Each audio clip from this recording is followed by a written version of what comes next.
Morning YouTube, this is the Dashing Felon. It is 7:20 in the morning. I'm about to go dash and do some Walmart Spark. Already got the Spark app going, but first I'm gonna record a video for you guys. I'm gonna give you guys 10 tips and tricks on the road for Doordash and other food apps, but mostly Doordash specifically. And here we go. Remember, I'm the Dashing Felon, the only ex-con gig driver giving you tips and tricks for the road. Doordashes and other delivery apps are like trying to get things done quick. Well, this will help you expedite some of the processes in your dash. So this is what I like to do. So before you even enter the store, when you get an order and you go to a restaurant to pick it up, before you even enter the restaurant, have a cancellation policy before entering the store. Something like, okay, if it's not ready in 5 minutes after I check in, I'm gonna cancel it. Or if it's not ready within 7 minutes, I'm going to cancel it. If it's not ready right away, I'm going to cancel it, depending on how big the order is. For instance, if I take a $5 2-mile order, right? I don't like taking small orders like that, $5, right? Even if it is 2 miles. But so like I might have a cancellation policy when I go into this McDonald's or whatever. If they're not ready, I'm only going to wait around for about a minute or so, because if we wait around too long, then it'll start getting into our time, and that's what we don't want to do. Second part of tip 1 is ask for an ETA once you get in the store, but never believe them. Just see what they say, right? So they say 5 to 10 minutes, right? That probably means 10 minutes, right? If they say 5 minutes, that probably means closer to 10 minutes. If they give you a real specific time under 5 minutes, like 2 minutes, 3 minutes, then you might be able to trust them depending on the store and if you can take them seriously or not, right? But have a cancellation policy and then go in and ask for the ETA and then use that so that you can decide whether you can cancel the order right away. Because if you cancel the order right away, you don't lose any time and you can just go right to getting the next order. Tip number 2, I already put a short about it, but and I'll probably like try to put it up here while I'm talking, but the hot bag you use, don't use the one that Doordash sent you. I use this as like a handicap placard practically whenever I have to park questionably. But the hot bag that you should use, I'll put the link in the description. It's a pizza bag. It's an extra large pizza bag, but it comes with a divider, so you can put it in between your driver's seat and your the back seat if you have a 4-door or whatever, right? And it'll wedge in there, or you could even put it in the passenger seat if you have a 2-door, right? And it'll wedge down there in between the seat and the front, and then you can put the divider in, and the divider will keep the food in place. So you can literally fit any size bag, any size, from the small Starbucks orders that you get that are just 2 drinks in 1 bag. You know, you could put that in there and then slide the divider on, and it'll keep it steady. And then you could put big McDonald's orders, and you could even fit catering orders in it, so it's perfect. Number 3 is something you probably already thought of, but let's reiterate it. Extra straws and maybe sauces if you go to the same places a lot, but I prefer straws, right? Extra straws, because straws can get wet or bent during the travel process, or you could forget a straw completely, right? So I always grab a bunch of McDonald's straws because those are my favorite straws. They're thickest or whatever. But I always grab a bunch of McDonald's straws and have extra straws, and then I tell the customer, hey, something happened to your straw, so I gave you a McDonald's straw, whatever, or not. Number 4, we're going to talk about orders to accept and decline. Now this is going to be a hard one. It's probably going to take a little longer to explain, but so we're looking for around $2 a mile, right? But you can't just go by that religiously and expect to make money, right? You got to take into account all sorts of factors, right? The goal hourly wage you're trying to make, right? How long the restaurants usually take, what time of day it is, if they're busy, etc., right? And so on restaurant orders, what I like to do is, so say it's $8, right? And I'm trying to make 20 bucks an hour, so that's about a third, right? So I can spend around 20 minutes on this order and still make my $20 an hour, okay? That's what I like to think, how I like to think of it, right? Well, I know the drive is about to be 5 minutes, so I can't be in the store longer than 10 minutes and still make my $20 an hour, right? So that's what I like to use. So if I get an $8 order 2 miles from a store that's taking that 20-30 minutes, usually it's not worth it, right? But a $5 2 miles from 7-Eleven, where they're usually ready, might be worth it, right? So sometimes like you gotta do a whole math calculation in your head. What's this restaurant? Is it quick? Can I do it quick? How's the drive? All right, so with shop and deliver orders, this is what I like to do.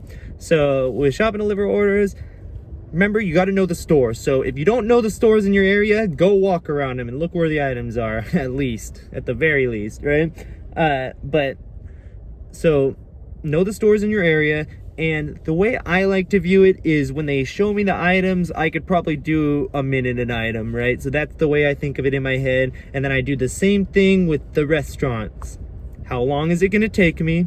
How long is the drive? And how much of a fraction of what amount I want to make an hour is this order, right? So say it's $25 order, right? It's 30 something items, right? It's a 5-minute drive, right? So that's 31 minutes. If we do 31 items, 1 item a minute, it's a 6-minute drive. So 37 minutes for 25 bucks, that would be good, right? But if we get 25 bucks for 52 items, then 52 minutes, then 59 with the drive, right? Then we're barely making our $25 an hour, and that's not giving us any wiggle room with the items. We better find those items quick then, right? So we might decline that order and want something with less items, right? So always think about the items. Make sure to look at the items, the number of items before you accept the order, and yep, there you go. Yeah, so when you're picking orders, right, you're looking for maybe about $2 a mile, but keep in mind the timing is more important, right? So if you, for instance, Wingstop, we always know Wingstop takes forever, right? I hardly ever take their orders, right? But like a Wingstop order that might be worth it would be like $12 for 3 miles, right? Because Wingstop takes 20-30 minutes sometimes, right? Well, $12 covers that 30 minutes, and 2 miles might take like 3 or 4 minutes to drive there. So you end up making money off that order. But like a $5 2-mile one at Wingstop wouldn't fly. See what I mean? Tip number 5 is a continuation of tip number 4, and it's called placement and position, I like to call it. And then we'll get into driving routes too. But placement and position, right? Obviously your placement before the order is important because you want to be next to stores. But what about after the order, right? So if you get an order that's going out of town, right, then you have to drive back, or if it's going to a zone that's not very busy all the time, or you don't like it, right, and you're not top dasher, so you can't just stop and start, then you don't want to take it, right? But so on a more ideal order would be even a smaller order, but that goes right to the other hotspot zone, you know, or right to the other places that are a bunch of restaurants. So you might have a chance of dropping it off, and as soon as you press confirm, you get another order, and that's what we want. So placement before and after the orders are important, right? You got to always look at that map and find out where this order is putting you out, because you don't want to have to drive longer than a mile or two to get back to where some restaurants are at. So that's one part of this tip 5. Second part of tip 5 is, I like to call it driving routes, but so say you're sitting at a McDonald's, right, and it is not busy. It's just slow as hell, and you've been there for 15-20 minutes, right? Well, you're looking at the map, there's another hotspot zone across town, right? Well, instead of just driving the quickest route to that hotspot zone, if you're going to switch zones, like switch hotspot zones, you know, instead of driving the quickest route, do what I do and pick a route that's going to go a roundabout way around your city, right? But it's going to pass a bunch of restaurants that aren't necessarily in hotspot zones. It might pass another hotspot zone too, but pass a bunch of other restaurants that are on Doordash but not in hotspot zones, right? Because you know people aren't going to be parked there because the hotspot zone isn't there. So people like to chase those zones. We know that. So half the time when you're driving to the other zone, you'll get another order on the other zone if you go a roundabout way that passes restaurants. 6 is about the new UI, and I can't believe I saw so many people complaining about this new UI, because I think it was like one of the best things that happened to DoorDash, because now you have a little more information when you're declining an order. For specifically, right? So say you're a top dasher and you're trying to get your acceptance rate up, yada yada yada, or you're not a top dasher and trying to get your acceptance rate up, or you necessarily care about your acceptance rate at all, right? Now you can tell whether the order is going to affect your acceptance rate or not before you take it. So if you press the decline button, it'll show you if it's going down or if it's staying the same, right? So if it only shows one number, that means it's staying the same. That means if you would have taken the order, your acceptance rate would have gone up, right? But if it says it's going down, your acceptance rate is not going to go up for taking it, but it is going to go down if you don't take it, right? So that's how it works. So I use this when I'm trying to get my acceptance rate up for so like say I'm trying to get my acceptance rate up, so I'm like accepting every order, right? But then a $3.25 $4 order comes on, something I would never take, right? I can press the decline button, and if only one number shows up, I know it's not going to affect my acceptance rate, so that's a free decline right there. Even though it would have made it go up, and then that was my goal, but I would rather use my free decline on that option because it was such a shitty order. So that's a good tip for you. Number 7, I don't know if this is against the rules or not. Maybe you can enlighten me on that, but gate codes. Whenever a customer gives you a gate code, you write that in your notes on your phone, and then you write down roughly where it is, right? And then this is if you're dashing in the same places over and over again, right? Because once you get all the gate codes written down, then you don't have to worry about the dick customer that doesn't give you the code and says call him, and then he doesn't answer, and then he doesn't buzz you in, and then you have to worry about that and call support, and no one's coming in to let you in.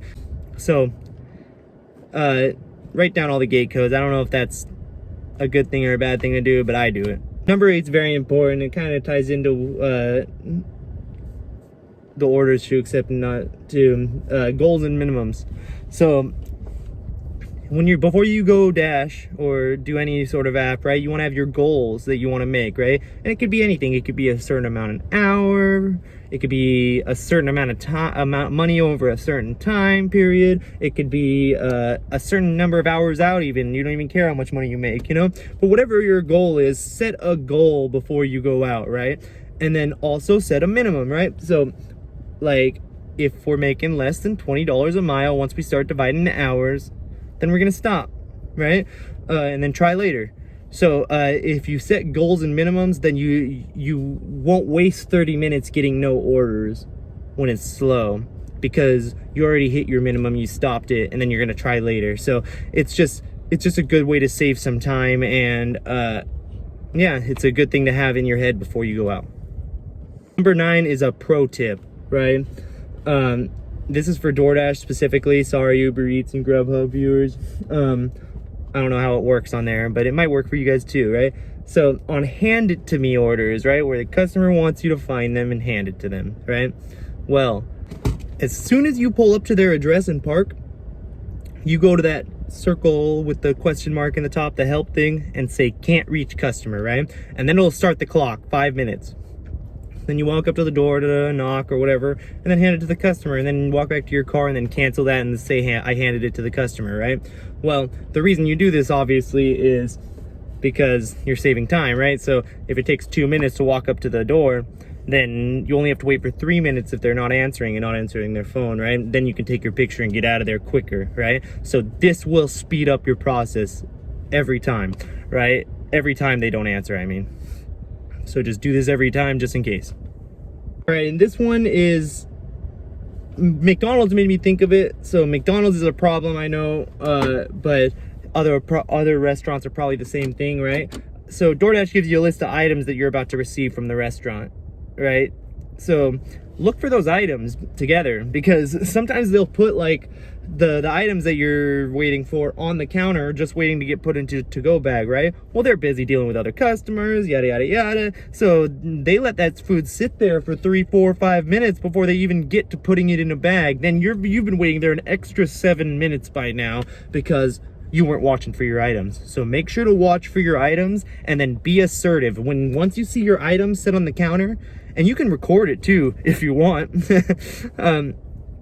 Once you set the items on the counter, you walk up to them and say, excuse me, I think that's my DoorDash order right there. Can you bag it up for me, please?